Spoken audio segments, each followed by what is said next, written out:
继续关心咱国内即马个新增加5个高祖的病例，有4例是本土病例。面对高祖的疫情，即马有豆豆在升悬。疾管署昨下晡时表示，会追加咱政府会追加采买1万吨的高祖预防车，上紧即礼拜会送到台湾，4月15之前就当启动第2阶段的登记。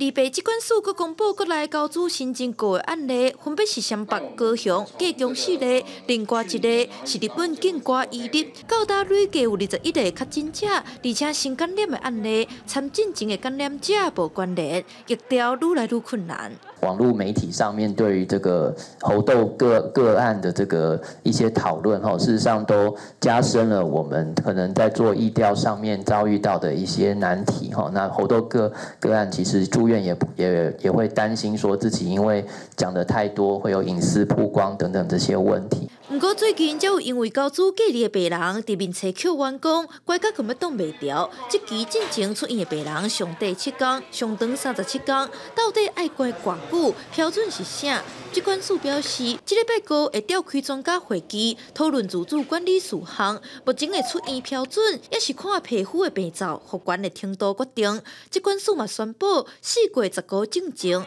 就会开放第2阶段的高祖疫苗的预约。 很可能应该就是在这个清明连假的下一周会开打。那我们这次不会像上次一样，就是早上宣布，下午就开抢。